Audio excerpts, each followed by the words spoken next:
What's up? It's your boy D Change coming at you with another Daily Dave for Sunday, April 12th, 2020. I got into the Valorant closed beta.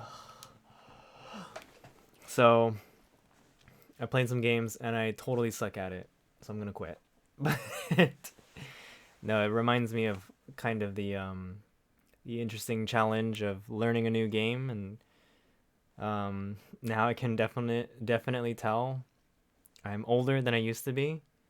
My reaction times are awful compared to before, and I can't get by with just pure luck and Twitch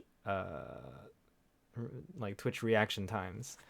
So there's a lot more hard work and study that needs to go into this if I actually want to like get better at the game, which I do. I'm not clearly not like looking to become some sort of pro or anything like that. Not even close.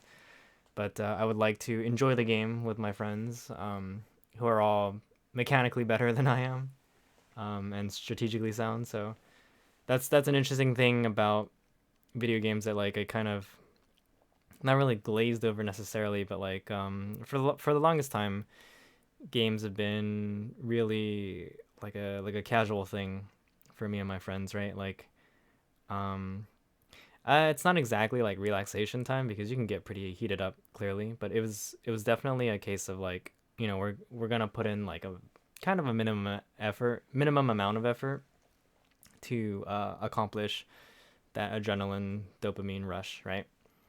But when I started like playing games in a more, what would you call it, like competitive manner, that was super interesting because there's just so much more to it, right? It's kind of similar to how maybe you would talk about professional sports or something like that, right? And I know there's a lot of people who don't like this comparison, but I mean, I guess the reality is like esports is like future sports slash like the only sports going on right now, right? There's a guy I follow on Twitter named Slasher, and he's a like an esports consultant. Used to do a lot of like journalism, independent journalism in esports, and I like the fact that he's going on to major news outlets like CNN, MSNBC. I think he was there, or Fox News is where he actually ends up a lot of times. But like, yeah, he helps to explain like concepts of like the games and the industry, and like the actual people that work in esports. And I think that's like really great because if anything, that's kind of like he's kind of being like a champion for the scene itself. And I listened to a podcast that he was on recently with some two like former Dota pros, and yeah, he was just saying like there's an argument to be made that like esports doesn't need to fall in the mainstream arena, and I can see that. Like, yeah, the whole global appeal of like players being all over the world and being an internet based medium, you don't need to localize the whole thing. You don't need to have in person tournaments, which was funny because with Blizzard's like Overwatch League and Call of Duty League systems, they were gonna do that, but this year there was a global pandemic, so they just had to cancel all that for the rest of the year, moving everything back online, which is kind of like what a lot of people wanted originally. Like they were like saying this is not a good system, don't borrow from traditional sports, like why would you do this? But I mean, the reality is like there's different reasons for why people would invest into a system, and one of them is if you want big money from big players, you you gotta attract them to your business model. And if your business model mimics like traditional sports and they're into that, then that's one route you can take. In the future, they could either stay with that model and then it'll get old and eventually something better might take over, or they might pioneer like a new system, a hybrid system, or move forward with localization and like internet play. But I feel like in this case, I'm ranting too much about it. But like in this case, it's about the merchandising and like kind of establishing actual team brands that people can really like associate with and easily identify with. Like, to be honest, having two LA teams for the Overwatch League literally means like, okay, you don't know who to support. If you're from the LA area, you can literally choose these two teams. They have these color schemes, they have these players. like go for it, like it's easy that way instead of like who are these teams with these names that I never heard of, etc. And I'm not saying like, people can't do that. It's just removing barriers to entry, so to speak. So anyway, yeah, like learning to be competitive in a game is it's a lot of hard work. I only want to put enough effort into it where I'm not like bottom tier all the time. So, like I'd like to be able to play at a decent level. And I don't know. I don't even know if I'm gonna like the game that much. So far, I've been having fun. It's very difficult, Valorant. It's much. I feel like it's much more. At least I think because it's in closed beta and that like the people playing it are, I want to say, much more serious about it. Because when I was playing the last time I played CS:GO, like all I would do was, buy a machine gun and just run around and not aim. And that was like, okay, sure, you're 50-50. Whereas in Valorant closed beta, there's a lot of like good players. There's a lot of like not so good ones too, but I think like the strategy of the game matters a lot more. And I think that's really good for an esport. It's a little, I have to admit, it's a little difficult for a beginner though. Like I could see myself getting the hang of it. I mean, it helps that my friends were kind of like coaching me and telling me like, hey, this is what you should do. These are examples of what's good, what's not. You should, buy these guns or like buy these tools, and you should look down, see how this one person is acting on their camera. Like you should mimic that. So that helps a lot more too. And you can find a lot of stuff like that on YouTube where people. That's how I like looked up Overwatch stuff for a long time. It was like, hey, how do you get better at playing this role? How do you support your teammates in this situation? That type of stuff.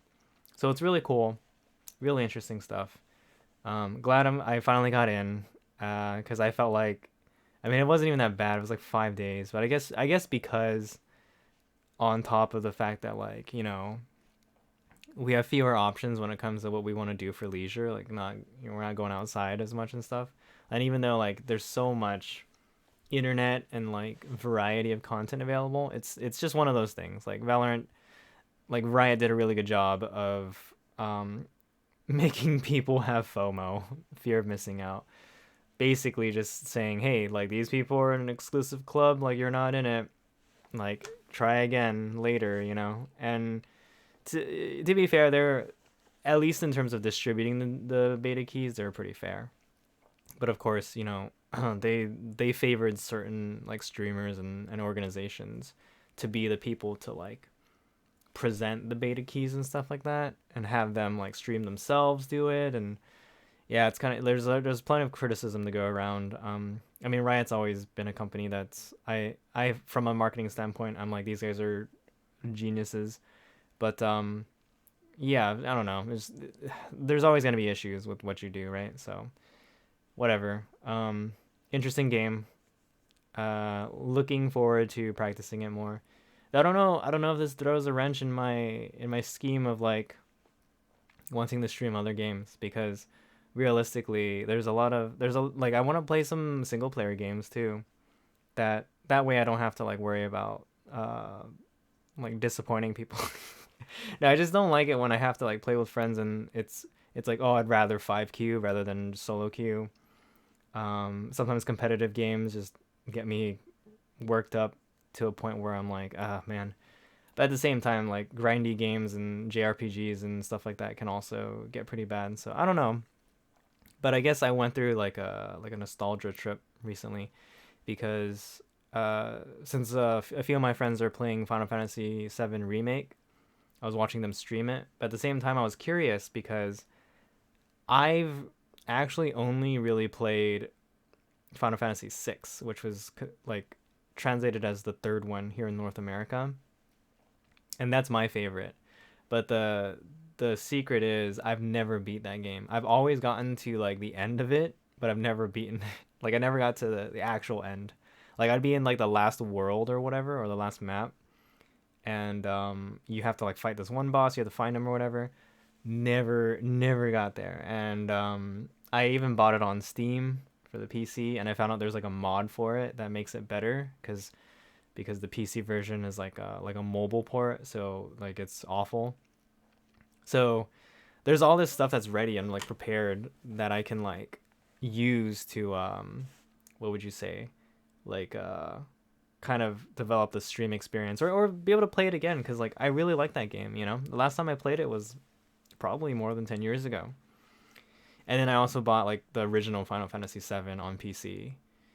So I don't know if there's any mods for that. I'll look it up too. But like I generally, yeah, like I'm interested in playing these games now. I don't know why I wasn't back then. Maybe I was, but then it was still a matter of like for Final Fantasy VII, it was just the fact that I didn't have a PlayStation. And then yeah, Final Fantasy VI was purely because I had we borrowed like a Super Nintendo at least.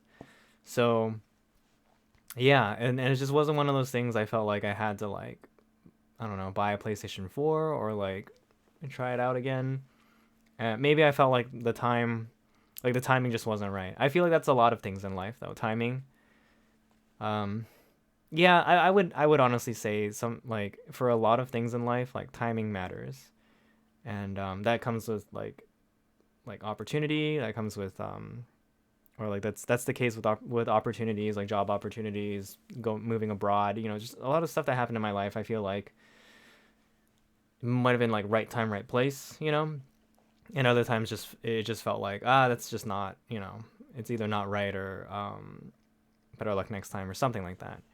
So yeah, I guess I just felt like it just wasn't it wasn't in people's minds, and it wasn't on my mind necessarily. But now that this remake part 1 has come out, and I'm really, I mean I would love to be able to compare the differences, right, between the original game and the remake, because from what I hear, this remake really fleshes out the first part of the game.